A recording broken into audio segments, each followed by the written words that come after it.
नमस्कार साथियों, उपासना आईएएस के वीकेंड करंट अफेयर्स प्रोग्राम में आप सभी का स्वागत है। आज के सेशन में हम लोग 8 दिसंबर से लेकर 15 दिसंबर तक की the Hindu, PIB, Indian Express and down to earth की परीक्षा के लिए जो भी महत्वपूर्ण खबरें होंगी उनको कवर करेंगे। तो साथियों, यदि आप हमारे चैनल पर नए व्यूअर हैं तो सबसे पहले चैनल को सब्सक्राइब कर लीजिए। इसके साथ ही बेल आइकन को भी प्रेस कर लीजिए, जिससे आपको हमारे आने वाले सभी वीडियो की नोटिफिकेशन मिल सके। चलिए अब हम लोग आज का सेशन शुरू करते हैं। आज के सेशन की पहली महत्वपूर्ण खबर है सैन एस्ड्रो आंदोलन यानी सैन एस्ड्रो मूवमेंट, जिसको शॉर्ट फॉर्म में एमएसआईवी कहा जाता है। खबरों में क्यों है, तो इससे संबंधित जो भी महत्वपूर्ण बिंदु हैं उनको जानते हैं। पहला, इसका संबंध क्यूबा से है। दूसरा, सैन एस्ड्रो आंदोलन यानी एमएसआई डिक्री 349 के माध्यम से कलात्मक कार्यों को लेकर राज्य सेंसरशिप का विरोध करने के लिए 2 वर्ष पहले यानी वर्ष 2018 में शुरू किया गया था। तीसरा, डिक्री 349 एक ऐसा कानून है जो क्यूबा की सरकार को ऐसी सांस्कृतिक गतिविधि को प्रतिबंधित करने के लिए शक्तियां देता है जिसे उसने मंजूरी नहीं दी थी। तो इस आंदोलन से संबंधित इतना ही। अब हम लोग अगली खबर पर आते हैं। अगली खबर है, ये भी काफी महत्वपूर्ण है, मोस्ट इम्पोर्टेंट, मेरिस्टिका स्वयं टी फ्रॉग। तो जानते हैं ये खबरों में क्यों है। हाल ही में केरल के त्रिशूर जिले में पहली बार इसे देखा गया। अब इससे संबंधित जो मुख्य बिंदु हैं उनको जानते हैं। ये पश्चिमी घाट का स्थानिक है, यानी ये केवल पश्चिमी घाट में ही पाया जाता है। दूसरा मुख्य बिंदु, ये दुर्लभ वानस्पतिक प्रजाति पेड़ों के बीच या अंदर रहने वाली है। तीसरा, ये प्रजनन के समय या प्रजनन के मौसम के दौरान केवल कुछ हफ्तों के लिए सक्रिय रहते हैं। चौथा, ये महत्वपूर्ण है, इसका वैज्ञानिक नाम मर्कुराना मिरिस्टिका कापालू स्ट्रिस, ये आपको ध्यान रखना है। तो इस टॉपिक से संबंधित इतना ही। अब हम लोग अगले टॉपिक पर आते हैं। अगला टॉपिक है, और ये जो खबरों में HD106906B खबरों में क्यों है, तो इससे संबंधित आपको ये याद रखना है ये बेसिकली क्या है। तो यह खगोलविदों द्वारा खोजा गया एक नया ग्रह है, तो इतना आपको याद रखना है। अगली खबर है, ये भी महत्वपूर्ण है, मोस्ट इम्पोर्टेंट, शाहीन 9 समाचारों में क्यों है, तो जानते हैं ये क्या है। ये पाकिस्तान और चीन की वायुसेनाओं के बीच संयुक्त वायुसैन्य अभ्यास है। तो इसके बारे में आपको ये बात याद रखनी है, संयुक्त वायुसैन्य अभ्यास है। और हम लोग अगली खबर पर आते हैं। अगली खबर है, ये भी महत्वपूर्ण है, शेख मुजब्बिर रहमान। तो जानते हैं ये खबरों में क्यों है। यूनेस्को ने बांग्लादेश के संस्थापक नेता एवं प्रथम राष्ट्रपति बंगबंधु शेख मुजब्बिर रहमान के नाम पर रचनात्मक अर्थव्यवस्था के क्षेत्र में एक अंतर्राष्ट्रीय पुरस्कार की स्थापना करने का निर्णय लिया है, जिसको लेकर ये चर्चा में है। अब इनसे संबंधित मुख्य बिंदु हैं उनको भी देखते हैं।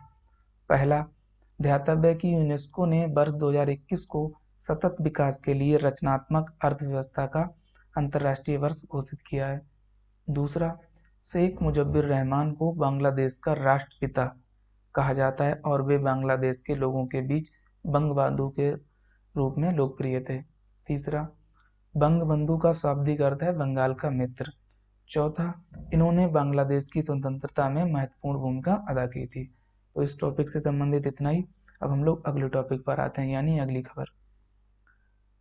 अगली खबर है विद्या वाचस्पति गोविंदाचार्य। तो जानते हैं ये खबरों में क्यों है।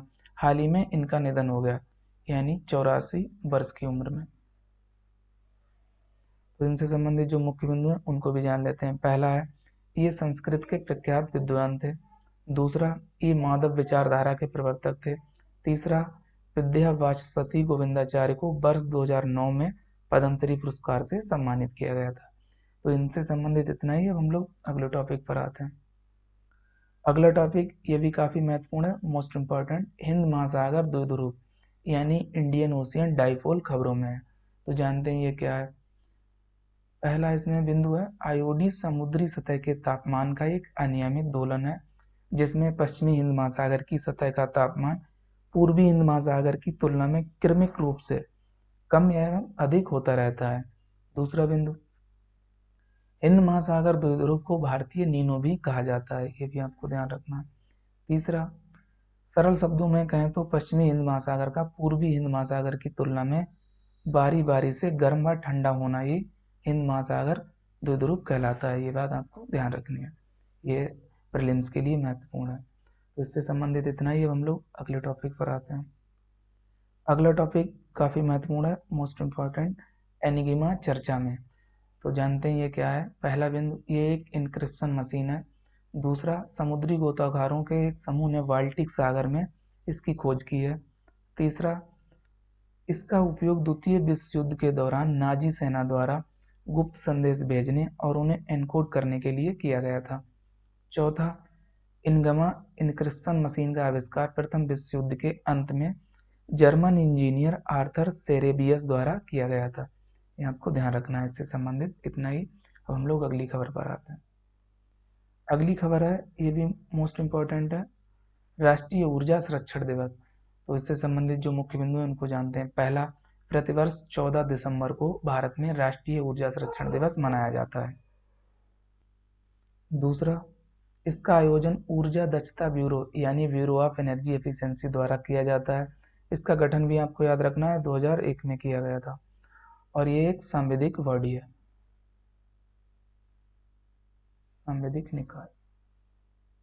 तीसरा, इसमें अंतिम बिंदु है, इसका उद्देश्य संसाधनों का संरक्षण और ग्लोबल वार्मिंग को कम करना है।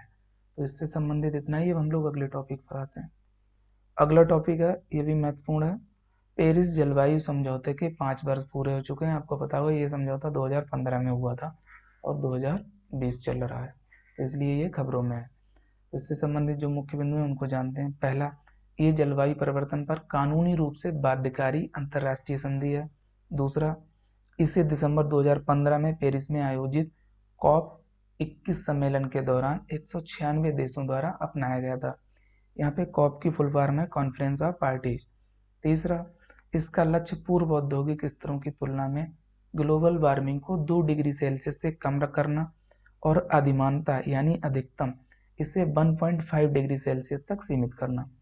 चौथा, इसका उद्देश्य वर्ष 2050 से 2100 के बीच मानव गतिविधियों द्वारा उत्सर्जित ग्रीन हाउस गैसों की मात्रा को उस स्तर तक लाना है ताकि वृक्षों, महासागरों और मृदा द्वारा इसे स्वाभाविक रूप से अवशोषित किया जा सके।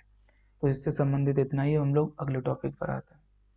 अगला टॉपिक ये भी न्यूज में है, काफी महत्वपूर्ण है, मोस्ट इम्पोर्टेंट, परिसीमन आयोग। तो जानते हैं ये खबरों में क्यों है। हाल ही में एक गैर सरकारी संस्था प्रणब मुखर्जी फाउंडेशन ने अगले परिसीमन के लिए सुझाव दिया है, जिसको लेकर ये न्यूज में था। अब इससे संबंधित जो मुख्य बिंदु हैं उनको जानते हैं। पहला, परिसीमन से तात्पर्य किसी राज्य में विधानसभा और लोकसभा चुनाव के लिए निर्वाचन क्षेत्रों की सीमाओं का निर्धारण करना है। दूसरा, परिसीमन आयोग को भारत के राष्ट्रपति द्वारा नियुक्त किया जाता है और यह भारतीय निर्वाचन आयोग के सहयोग से काम करता है। तीसरा, परिसीमन आयोग को सीमा आयोग, ये भी आपको ध्यान रखना है, के नाम से भी जाना जाता है। अब इससे संबंधित अन्य बिंदु हैं उनको भी देखते हैं। चौथा, इसमें मुख्य बिंदु है, प्रत्येक जनगणना के बाद भारत की संसद द्वारा संविधान के अनुच्छेद 82, ये आर्टिकल भी आपको याद रखना है, के तहत एक परिसीमन अधिनियम लागू किया जाता है। पांचवा, परिसीमन का उद्देश्य समय के साथ जनसंख्या में हुए बदलाव के बाद भी सभी नागरिकों के लिए समान प्रतिनिधित्व को सुनिश्चित करना है। छठा, इसके निर्णय को न्यायालय में चुनौती नहीं दी जा सकती। ये बिंदु मोस्ट इंपॉर्टेंट है। सातवां, अंतिम बिंदु है, इस आयोग की अध्यक्षता उच्चतम न्यायालय के एक अवकाश प्राप्त न्यायाधीश द्वारा की जाती है। तो परिसीमन आयोग से संबंधित इतना ही। अब हम लोग अगले टॉपिक पर आते हैं। अगला टॉपिक है, ये भी मोस्ट इम्पोर्टेंट है, अंतर्राष्ट्रीय भारती महोत्सव 2020।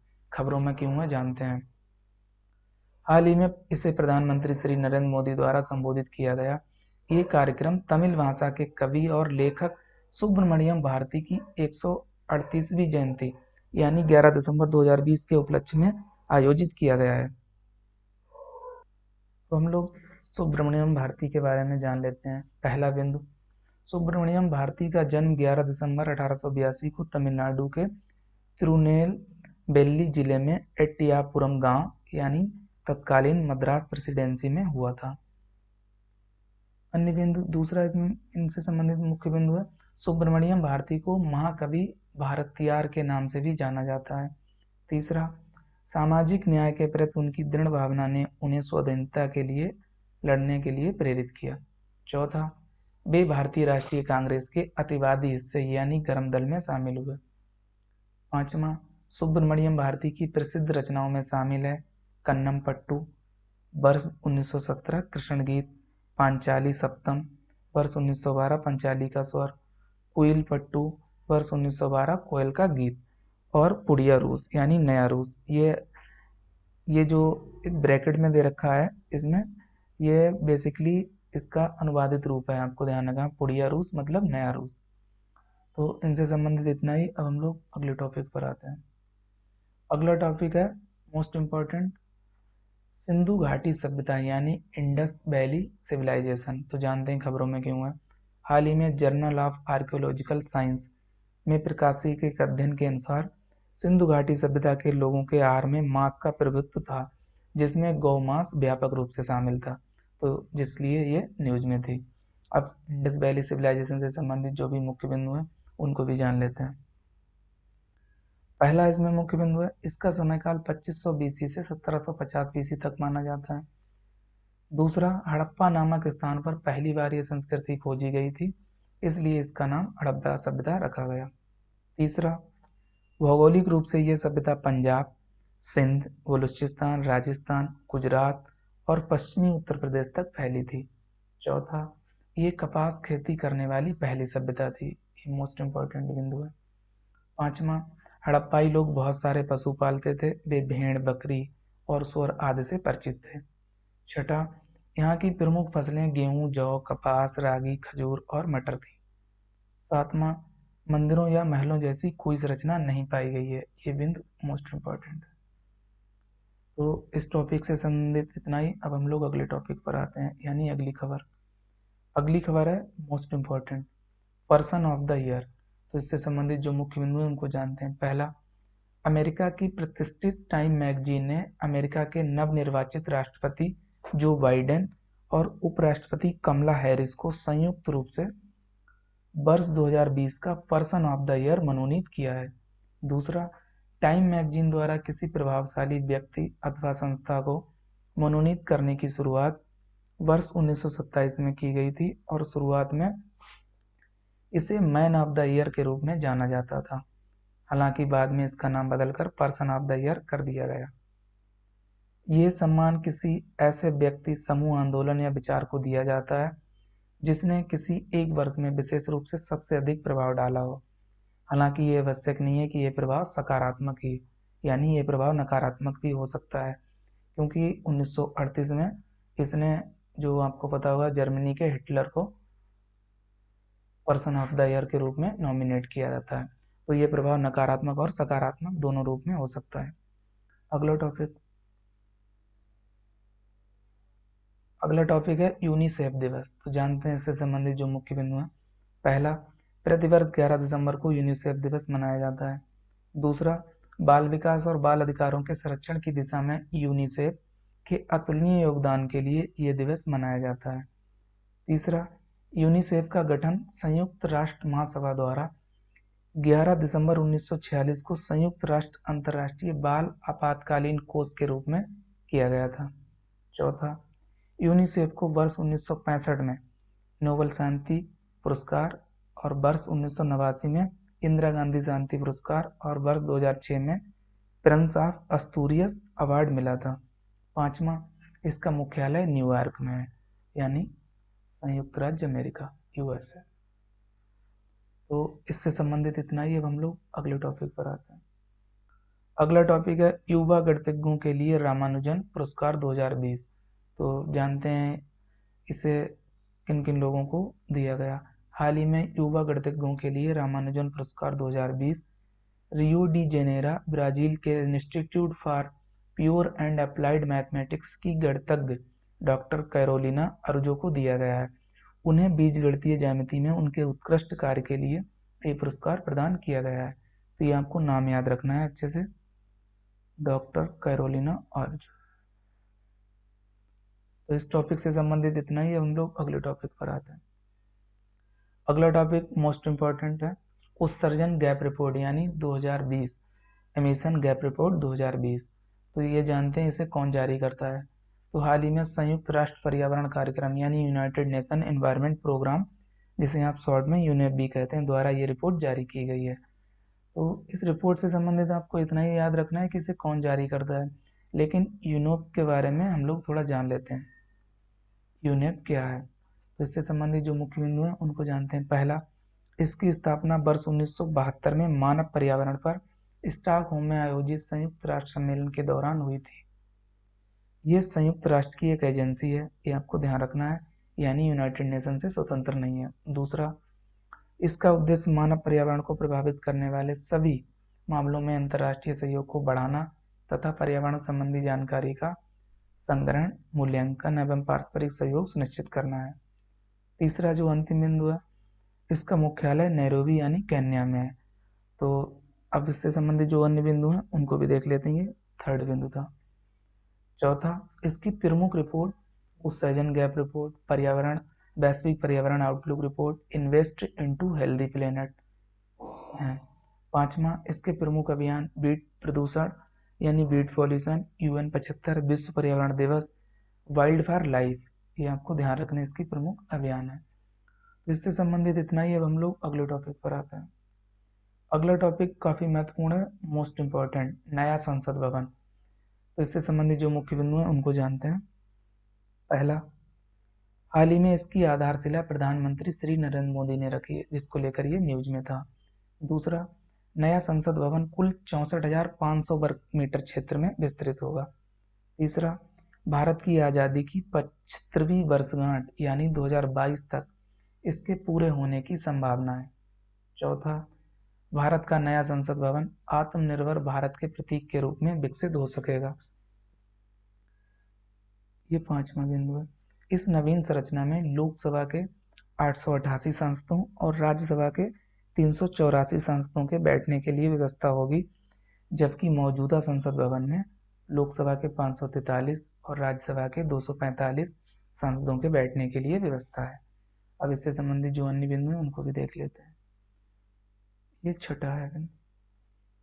टाटा प्रोजेक्ट लिमिटेड ने सेंट्रल विस्टा पुनर्विकास परियोजना के एक हिस्से के रूप में 861.90 करोड़ रुपए की लागत से नए संसद भवन के निर्माण के लिए बोली प्रक्रिया द्वारा ये प्रोजेक्ट हासिल किया है। तो ये भी आपको याद रखना है, टाटा प्रोजेक्ट्स लिमिटेड। तो इस टॉपिक से संबंधित इतना ही। अब हम लोग अगले टॉपिक पर आते हैं।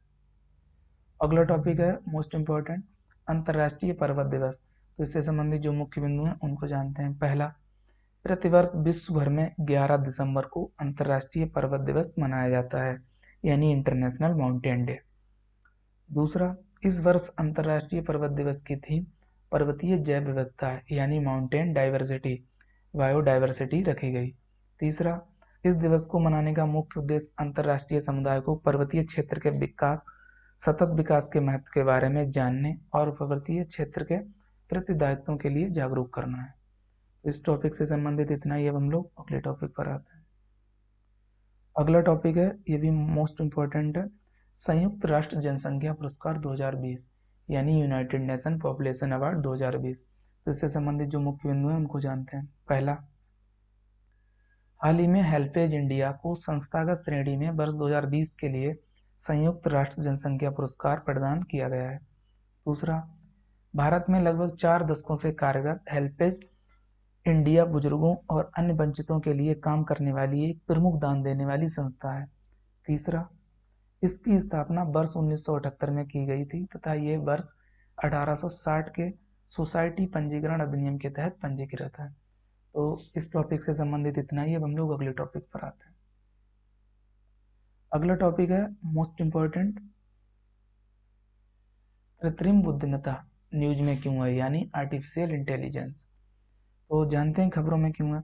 कोविड-19 से निपटने के लिए संदर्भ में ये खबरों में कि आपको पता होगा कि विभिन्न चिकित्सा प्रणालियों में आर्टिफिशियल इंटेलिजेंस का उपयोग किया जा रहा है, जैसे रोबोट और भी कई तरीके की मशीन्स हैं उनमें। अब हम लोग ये जानते हैं ये है क्या।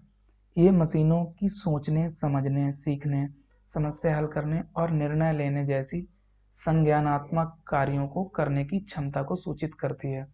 दूसरे शब्दों में कहा जाए तो कृत्रिम बुद्धिमत्ता किसी कंप्यूटर या मशीन द्वारा मानव मस्तिष्क के सामर्थ्य की नकल करने की क्षमता है, यानी मानव जैसे कार्य करने की क्षमता।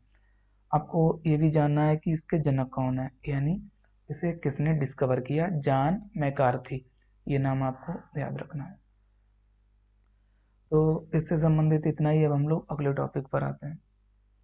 अगला टॉपिक है, ये भी मोस्ट इम्पोर्टेंट है, वामपंथी उग्रवाद से निपटने के लिए सरकार के अन्य प्रयास खबरों में। तो जानते हैं खबरों में क्यों है। हाल ही में छत्तीसगढ़ सरकार ने केंद्र सरकार से उग्रवाद यानी लेफ्टिज्म प्रभावित क्षेत्रों में सड़क आवश्यकता योजना यानी रोड रिक्वायरमेंट प्लान के कार्यान्वयन में तेजी लाने के लिए शेष बचे हुए अनुबंधों को छोटे पैकेटों में विभाजित करने का सुझाव दिया है, जिससे स्थानीय ठेकेदार कार्यों को पूरा कर सकें। इसलिए ये जो वामपंथी उग्रवाद से निपटने के सरकारी प्रयास हैं चर्चा में। तो जानते हैं ये कौन कौन से प्रयास हैं। पहला है समाधान, दूसरा ग्रे हाउंड्स, इसकी स्थापना 1989 में एक सर्वोत्कृष्ट नक्सल विरोधी बल के रूप में की गई थी। तीसरा आकांक्षी जिला कार्यक्रम यानी एस्पायरेशनल डिस्ट्रिक्ट प्रोग्राम, इस कार्यक्रम की शुरुआत वर्ष 2018 में की गई थी। इसका उद्देश्य देश के सामाजिक और आर्थिक रूप से पिछड़े जिलों की पहचान कर उनके समग्र विकास में सहायता करना है। चौथा operation green Hunt, operation green Hunt की शुरुआत वर्ष 2009-10 के दौरान की गई थी। इसके तहत नक्सल प्रभावित क्षेत्रों में सुरक्षा बलों की भारी तैनाती की गई थी। तो इस टॉपिक से संबंधित इतना ही। अब हम लोग अगले टॉपिक पर आते हैं। अगला टॉपिक न्यूज में है जलवायु परिवर्तन प्रदर्शन सूचकांक यानी क्लाइमेट चेंज परफॉर्मेंस इंडेक्स। तो जानते हैं ये खबरों में क्यों है। हाल ही में जारी जलवायु परिवर्तन प्रदर्शन सूचकांक में भारत को 10वां स्थान प्राप्त हुआ है। अब इससे संबंधित जो मुख्य बिंदु हैं उनको जानते हैं। पहला, ये लगातार दूसरी बार है जब भारत इस सूचकांक में शीर्ष 10 देशों की सूची में शामिल हुआ है। इससे पूर्व भारत 9वें स्थान पर था। दूसरा, इसका प्रकाशन ये मोस्ट इम्पोर्टेंट है, German watch, new climate institute और क्लाइमेट एक्शन नेटवर्क द्वारा संयुक्त रूप से वर्ष 2005 से वार्षिक आधार पर किया जाता है। ये आपको ध्यान रखना है। अब इससे संबंधित जो अन्य बिंदु हैं उनको भी देख लेते हैं। तीसरा बिंदु है सूचकांक में पहले 3 स्थान रिक्त हैं, यानी 1, 2, 3 तक इन रैंक को कोई भी देश हासिल नहीं कर सका, क्योंकि कोई भी देश शीर्ष 3 स्थानों से संबंधित मापदंडों को पूरा करने में सफल नहीं हो सका। चौथा, ये 57 देशों और यूरोपीय संघ के जलवायु संरक्षण संबंधी उपायों के प्रदर्शन पर नजर रखने के लिए स्वतंत्र निगरानी उपकरण के तौर पर कार्य करता है। पांचवा, ये दूसरी बार है जब अमेरिका को इस सूचकांक में सबसे निचला स्थान प्राप्त हुआ है। अब इससे संबंधित जो अन्य बिंदु हैं उनको भी जानते हैं। अन्य बिंदु है छठा बिंदु, जबकि चीन जो कि वर्तमान में ग्रीन हाउस गैसों का सबसे बड़ा उत्सर्जक है, को इस सूचकांक में 33वां यानी 33 स्थान प्राप्त हुआ है। सातवां, समग्र प्रदर्शन इस सूचकांक में भारत को 10वां स्थान, 100 में से ये अंक भी आपको याद रखने हैं, 63.98, ये नंबर आपको याद रखना है, प्राप्त हुआ है। आठवां जो अंतिम बिंदु है इससे संबंधित, ये सूचकांक 4 श्रेणियों के अंतर्गत 14 संकेतकों पर देशों के समग्र प्रदर्शन के आधार पर जारी किया जाता है। ए, ग्रीन हाउस गैस उत्सर्जन 40% उसका स्कोर होता है, और बी, नवीकरणीय ऊर्जा 20% और ऊर्जा उपयोग 20% और जलवायु नीति 20%। ये आपको ध्यान रखना है, 4 जो भी इसके क्राइटेरिया है। तो इससे संबंधित इतना ही। अब हम लोग अगले टॉपिक पर आते हैं। अगला टॉपिक है कोबाल्ट संकट खबरों में। तो जानते हैं ये खबरों में क्यों है। वैश्विक ऊर्जा जरूरतों को लेकर ये न्यूज में रहा। अब इससे संबंधित जो मुख्य बिंदु हैं उनको भी जान लेते हैं। पहला, कोबाल्ट संकट वर्ष 1978 में विश्व खनिज निष्कर्षण का केंद्र माने जाने वाले मध्य अफ्रीकी जायर गणराज्य के कटंगा प्रांत में संघर्ष की शुरुआत के बाद प्रारंभ हुआ। दूसरा, इस संकट के कारण वैश्विक स्तर पर कोबाल्ट की आपूर्ति में भारी कमी देखी गई, जिससे अंतर्राष्ट्रीय बाजार में इसका मूल्य काफी बढ़ गया। तो इससे संबंधित इतना ही आपको ध्यान रखना है। अब हम लोग अगले टॉपिक पर आते हैं। अगला टॉपिक मोस्ट इम्पोर्टेंट है, आयुष निर्यात संवर्धन परिषद न्यूज में है। तो जानते हैं इसका उद्देश्य क्या है। आयुष उत्पादों के निर्यात को बढ़ावा देने के लिए इसके गठन का प्रस्ताव किया गया है। इसका गठन जानते हैं, वाणिज्य एवं उद्योग मंत्रालय और आयुष मंत्रालय ने संयुक्त तौर पर इसके गठन का निर्णय लिया है। तो इससे संबंधित इतना ही। अब हम लोग अगली न्यूज पर आते हैं। अगली न्यूज है, ये भी मोस्ट इम्पोर्टेंट है, मानवाधिकार दिवस यानी ह्यूमन राइट डे। तो इससे संबंधित जो मुख्य बिंदु हैं उनको जानते हैं। पहला, विश्व भर में लोगों को उनके अधिकारों के प्रति जागरूक करने के उद्देश्य से प्रतिवर्ष 10 दिसंबर को मानवाधिकार दिवस का आयोजन किया जाता है। दूसरा, संयुक्त राष्ट्र महासभा ने 10 दिसंबर 1948 को पेरिस में मानवाधिकारों की सार्वभौम घोषणा यानी universal declaration of human rights UDHR को अपनाया था, जो मानवाधिकारों की रक्षा की दिशा में एक ऐतिहासिक और महत्वपूर्ण दस्तावेज है। तीसरा, वर्ष 2020 के लिए इस दिवस की theme recover better stand up for human rights है। ये आपको ध्यान रखना है, मोस्ट इंपॉर्टेंट है ये थीम। अगला टॉपिक है, ये भी महत्वपूर्ण है, खबरों में क्यों है, बेरेसीट 2 परियोजना खबरों में क्यों है, तो जानते हैं इससे संबंधित मुख्य बिंदु। पहला, ये इजराइल का एक चंद्र मिशन है। दूसरा, इसके तहत वर्ष 2024 में इजराइल चंद्रमा पर एक मानव रहित यान को उतारने की योजना बना रहा है, यानी उसमें कोई भी ह्यूमन नहीं होगा। तो इससे संबंधित इतना ही। अब हम लोग अगली खबर पर आते हैं। अगली खबर है मोस्ट इंपॉर्टेंट, माउंट एवरेस्ट की नई ऊंचाई, new height for mount Everest. तो जानते हैं ये समाचारों में क्यों है। हाल ही में नेपाल और चीन ने माउंट एवरेस्ट की संशोधित ऊंचाई यानी 8848.86 मीटर घोषित की है। नई ऊंचाई पिछली माप से 86 सेंटीमीटर अधिक है। तो अब इससे संबंधित जो मुख्य बिंदु हैं उनको भी जान लेते हैं। पहला, इसका अंग्रेजी नाम सर जॉर्ज एवरेस्ट के नाम पर पड़ा, जो औपनिवेशिक युग के एक भूगोलवेत्ता थे। इन्होंने 19वीं शताब्दी के मध्य में भारत के सर्वेयर जनरल के रूप में कार्य किया था। अगला, दूसरा मुख्य बिंदु है 8848.86 मीटर की नई ऊंचाई ने पुरानी 8848 मीटर की ऊंचाई को बदल दिया है, जो वर्ष 1954 में भारतीय सर्वेक्षण विभाग द्वारा की गई माप के अनुसार थी। तीसरा, चीन द्वारा 1844 मीटर और नेपाल द्वारा 8844 मीटर और नेपाल द्वारा 8847 मीटर की ऊंचाई का दावा किया गया था। 2 वर्ष तक सर्वेक्षण पूरा करने के बाद माउंट एवरेस्ट की नई ऊंचाई की संयुक्त घोषणा की गई है। अगला, चौथा, एवरेस्ट को नेपाल में सागरमाथा और चीन में माउंट कोमोलगमा के नाम से भी जाना जाता है।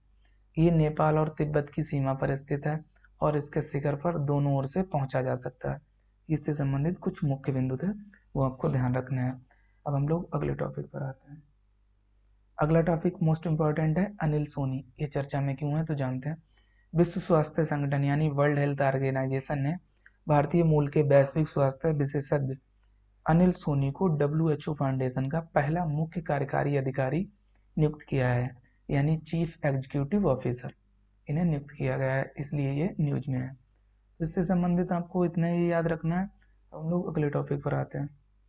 अगला टॉपिक है अंतर्राष्ट्रीय भ्रष्टाचार निरोधक दिवस। ये समाचारों में क्यों है, जानते हैं। भ्रष्टाचार के उन्मूलन और भ्रष्टाचार को कम करने के लिए आवश्यक उपायों के बारे में जागरूकता पैदा करने के उद्देश्य से प्रत्येक वर्ष 9 दिसंबर को अंतर्राष्ट्रीय भ्रष्टाचार निरोधक दिवस का आयोजन किया जाता है, जिसलिए ये न्यूज में है।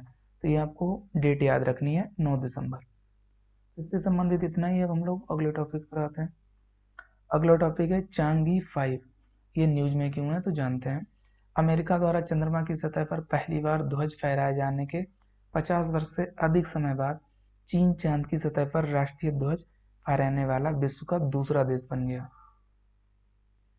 और ये चीन का एक अंतरिक्ष यान है, तो ये बात आपको याद रखनी है। इस यान की सहायता से चीन ने चंद्रमा पर अपना ध्वज, अपने देश का ध्वज फहराया है। इससे पहले अमेरिका ने फहराया था। तो इससे संबंधित इतना ही। अब हम लोग अगले टॉपिक पर आते हैं। अगला टॉपिक है मोस्ट इंपॉर्टेंट, फिनटेक समाचारों में क्यों है, तो जानते हैं। हाल ही में चीन को पीछे छोड़ते हुए भारत एशिया में फिनटेक के सबसे बड़े बाजार के रूप में उभरा है, जिसको लेकर फिनटेक चर्चा में है। तो इससे संबंधित मुख्य बिंदु हैं, उनको जानते हैं। पहला, फिनटेक यानी फाइनेंशियल टेक्नोलॉजी का संक्षिप्त रूप है। वित्तीय कार्यों में प्रौद्योगिकी के उपयोग को फिनटेक कहा जाता है, ये आपको ध्यान रखना है। इससे संबंधित अन्य बिंदु जानते हैं। दूसरा अन्य बिंदु है डिजिटल पेमेंट, डिजिटल ऋण, bank tech, insure tech, reg tech, यानी रेगुलेटिंग टेक्नोलॉजी, क्रिप्टोकरेंसी आदि फिनटेक के कुछ प्रमुख घटक हैं। रेगटेक यानी रेगटेक रेगुलेटरी टेक्नोलॉजी का संक्षिप्त रूप है। इसका उपयोग व्यवसायों को कुशलतापूर्वक और किफ़ायती तरीके से औद्योगिक क्षेत्रों के नियमों का पालन करने में सहायता करने के लिए किया जाता है। तो इससे संबंधित ये दूसरा मुख्य बिंदु है। अन्य भी देख लेते हैं। तीसरा इससे संबंधित मुख्य बिंदु है फिनटेक वित्तीय प्रणाली में पारदर्शिता लाने के साथ वित्तीय समायोजन के लक्ष्यों को प्राप्त करने में सहायक हो सकता है। तो फिनटेक से संबंधित इतना ही। अब हम लोग अगली खबर पर आते हैं। अगली खबर है मोस्ट इम्पोर्टेंट, शनि और बृहस्पति का महासंयुग्मन। तो जानते हैं ये खबरों में क्यों है। एक दुर्लभ खगोलीय घटना में बृहस्पति और शनि 21 दिसंबर 2020 को एक दूसरे के बहुत करीब एक चमकते सितारे की तरह दिखाई देंगे, यानी ग्रेट कंजक्शन। अब इससे संबंधित मुख्य बिंदु है वो भी जानते हैं। पहला, महासंयुग्मन यदि शनि और बृहस्पति के संयुग्मन की स्थिति होती है, याद रखना ये है, तो इसे महासंयुग्मन कहा जाता है। दूसरा, संयुग्मन यदि दो आकाशीय पिंड पृथ्वी से एक दूसरे के करीब दिखाई देते हैं तो इसे संयुग्मन कहा जाता है। तो बेसिकली बात यह है कि अगर महासंयुग्मन हो तो उसमें यह जरूरी है कि बृहस्पति एवं शनि जैसे पिंड होंगे, और संयुग्मन होगा तो दो आकाशीय पिंड पृथ्वी से एक दूसरे के करीब दिखाई देते हैं, इसे सिर्फ संयुग्मन कहा जाता है। तीसरा, ये घटना प्रत्येक 20 वर्ष में एक बार घटित होती है। तो इससे संबंधित इतना ही। अब हम लोग अगले टॉपिक पर आते हैं। अगला टॉपिक मोस्ट इम्पोर्टेंट है, हवाना सिंड्रोम चर्चा में क्यों है, तो जानते हैं। हाल ही में राष्ट्रीय विज्ञान अकादमी यानी national academy of science USA की एक रिपोर्ट में हवाना सिंड्रोम का संभावित कारण निर्देशित माइक्रोवेव विकिरण यानी डायरेक्टेड माइक्रोवेव रेडिएशन को बताया गया है, जिसको लेकर ये खबरों में है। अब हम लोग जानते हैं कि हवाना सिंड्रोम क्या है। 2016 के उत्तरार्ध में हवाना यानी जो क्यूबा की राजधानी है में तैनात यूएसए के राजनयिकों और अन्य कर्मचारियों ने अजीब सी आवाजें सुनाई देने तथा शारीरिक संवेदनाओं के बाद इस बीमारी को महसूस किया। इस बीमारी के लक्षणों में मिचली यानी जी मचलाना, तीव्र सिर दर्द, थकान, चक्कर आना, नींद की समस्या आदि शामिल है, जिन्हें हवाना सिंड्रोम के रूप में जाना जाता है। अब हम लोग माइक्रोवेव रेडिएशन से संबंधित जो भी मुख्य बिंदु हैं या जो उससे संबंधित तथ्य हैं उनको जानते हैं। पहला, यानी माइक्रोवेव हथियार या माइक्रोवेव रेडिएशन। माइक्रोवेव हथियार एक प्रकार के प्रत्यक्ष ऊर्जा हथियार होते हैं जो अपने लक्ष्य को अत्यधिक केंद्रित ऊर्जा के रूप में जैसे ध्वनि, लेजर या माइक्रोवेव आदि के द्वारा लक्षित करते हैं। दूसरा, इसमें उच्च आवृत्ति के विद्युत चुंबकीय विकिरण द्वारा मानव शरीर को लक्षित किया जाता है, जिससे दर्द, असहजता की स्थिति उत्पन्न होती है। ये उसी तरह से काम करता है जैसे कि रसोई के उपकरण। तो माइक्रोवेव से संबंधित इतना ही। अब हम लोग अगले टॉपिक पर आते हैं। अगला टॉपिक है मोस्ट इम्पोर्टेंट, लक्षद्वीप जैविक कृषि क्षेत्र। ये समाचार उनके हुए जानते हैं। केंद्र सरकार की भागीदारी गारंटी प्रणाली यानी पार्टिसिपेटरी गारंटी सिस्टम के तहत संपूर्ण लक्षद्वीप को एक जैविक कृषि क्षेत्र घोषित किया गया है। इससे पहले आपको पता होगा सिक्किम जो पूर्वोत्तर का एक राज्य है उसको एक संपूर्ण जैविक राज्य के रूप में दर्जा प्राप्त किया गया यानी ऑर्गेनिक स्टेट। अब इससे संबंधित जो मुख्य बिंदु हैं उनको जानते हैं। पहला, लक्षद्वीप 100% ऑर्गेनिक क्षेत्र बनने वाला देश का पहला केंद्र शासित प्रदेश है। यहाँ पे आपको ध्यान रखना है पहला केंद्र शासित प्रदेश है, लेकिन ऐसे ही अगर पूछा जाए तो दूसरा है, जहाँ सभी प्रकार की कृषि गतिविधियां पूर्णतः सिंथेटिक उर्वरकों और कीटनाशकों के उपयोग के बिना की जाती हैं, जिससे इस क्षेत्र के लोगों को सुरक्षित खाद्य विकल्प प्राप्त होता है। साथ ही यहाँ कृषि पर्यावरण अनुकूल गतिविधि बन गई है। तो इससे संबंधित इतना ही। अब हम लोग ये जो भागीदारी गारंटी प्रणाली है इसके बारे में चर्चा करते हैं। तो ये जानते हैं कि पार्टिसिपेटरी गारंटी सिस्टम क्या है। पहला बिंदु, ये जैविक उत्पादों को प्रमाणित करने की एक प्रक्रिया है जो सुनिश्चित करती है कि उनका उत्पादन निर्धारित गुणवत्ता मानकों के अनुसार किया जाए। दूसरा, यह प्रमाणन प्रलेखित लोगों या वचन के रूप में होता है। तीसरा, इसका कार्यान्वयन कृषि, ये आपको मंत्रालय याद रखना, कृषि एवं किसान कल्याण मंत्रालय द्वारा किया जाता है। अब इससे संबंधित जो अन्य बिंदु हैं उनको भी देख लेते हैं। चौथा इसमें बिंदु है, पीजीएस प्रमाणीकरण केवल उन किसानों या समुदायों के लिए है जो एक गांव अथवा आसपास के अन्य क्षेत्रों के भीतर समूह के रूप में संगठित होकर कार्य कर सकते हैं। साथ ही ये केवल कृषि गतिविधियों जैसे कि फसल उत्पादन, प्रसंस्करण, पशुपालन और ऑफ फार्म प्रसंस्करण आदि पर लागू होता है। तो पीजीएस सिस्टम से संबंधित इतना ही। अब हम लोग ऑर्गेनिक फार्मिंग के बारे में भी जान लेते हैं, वो क्या है। तो जानते हैं जैविक कृषि क्या है, यानी ऑर्गेनिक फार्मिंग। जैविक कृषि वह विधि है जिसमें सिंथेटिक उर्वरकों एवं कीटनाशकों का प्रयोग नहीं किया जाता है या न्यूनतम प्रयोग किया जाता है, तथा जिसमें भूमि की उर्वरा शक्ति को बचाए रखने के लिए फसल चक्र, हरी खाद, कंपोस्ट आदि का प्रयोग किया जाता है। ये इसकी डेफिनेशन है। तो जैविक कृषि से संबंधित इतना ही। अब हम लोग अगले टॉपिक पर आते हैं। अगला टॉपिक है, ये जो न्यूज में है, केंद्रीय औषधि मानक नियंत्रण संगठन यानी CDSCO। तो जानते हैं ये समाचारों में क्यों है। हाल ही में 3 वैक्सीन निर्माताओं ने अपने कोविड-19 टीकों के लिए तुरंत उपयोग की मंजूरी हेतु केंद्रीय औषधि मानक नियंत्रण संगठन यानी central drug standard control organisation CDSCO को आवेदन किया है। निर्माता जिस वैक्सीन के लिए अनुमोदन की मांग कर रहे हैं वे अभी परीक्षण के अधीन है। हम लोग CDSCO जिससे संबंधित यानी जो मुख्य बिंदु हैं उनको जानते हैं। पहला, CDSCO स्वास्थ्य सेवा महानिदेशालय के अंतर्गत स्वास्थ्य एवं परिवार कल्याण मंत्रालय का एक राष्ट्रीय नियामक प्राधिकरण है, यानी नेशनल रेगुलेटरी अथॉरिटी है। दूसरा, इसका मुख्यालय नई दिल्ली में है।